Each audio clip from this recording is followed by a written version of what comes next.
कधीच नाही चुकणार तुमचे फेवरेट टीव्ही शोज झी5 सोबत, तेही एकदम फ्री। नमस्कार गुरुजी। नमस्कार। आमचं नुकतंच लग्न झालंय, तर आमच्या नावाची तेवढी पूजा सांगा फक्त। हो सांगतो ना, पण तुमच्या दोघांची नावं काय? माझं नाव चंदन आणि ही माझी बायको दिव्या। चंदन आणि दिव्या, ठीक आहे।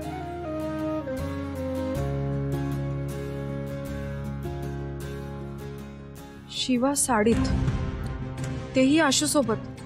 आजपर्यंत शर्ट पॅन्ट शिवाय दुसरं काहीच घालणार नाही म्हणून हट्ट करणारी आज सगळ्यांसमोर साडीत कशी आली? पण हे दोघं असे एकत्र, यांचं लग्न झालं की काय? शेवटी ती पण मतलबीच निघाली। सगळे मला बोलतात पण ही खाली मुंडी पाताळ धुड्डी निघाली। या आशूंनी लग्न केलंच कसं ह्याला कळत नाही। मला तर मोठा सांगायचा, माझं तुझ्यावर खूप प्रेम आहे, तुझ्याशिवाय मी कोणासोबत राहू शकत नाही। शेवटी काय, सगळे स्वार्थीच असतात। आनंदी रहा।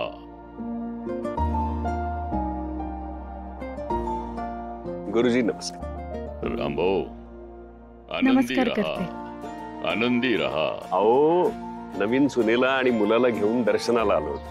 अरे अरे वाह, आनंदी रहा। म्हटलं होतं ना रामभाऊ, तुम्हाला हवी तशी सून मिळाली आहे।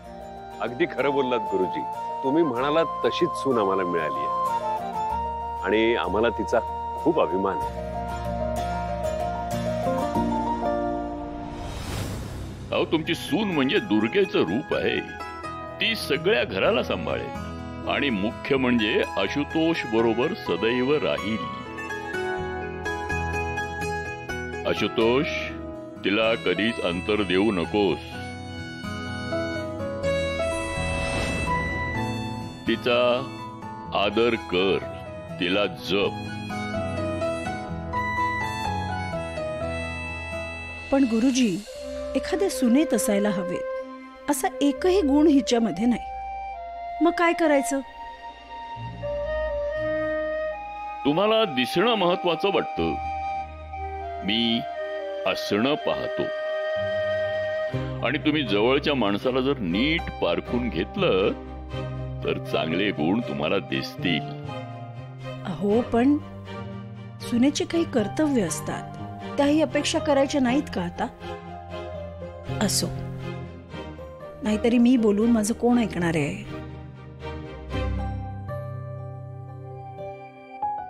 हा घ्या प्रसाद। आणि आता तुम्ही दोघांनी देवाकडे तुमच्या सुखी संसारासाठी मागणं मागा, म्हणजे तुमच्या दोघांचा संसार सुखाचा होईल।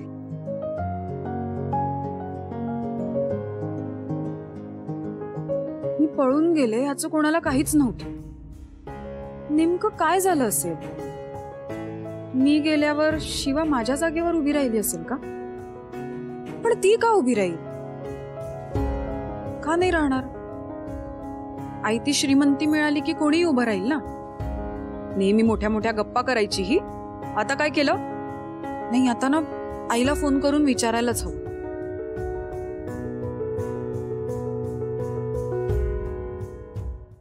झी5 ॲप डाउनलोड करा आणि पहा सर्व एपिसोड्स एकदम फ्री।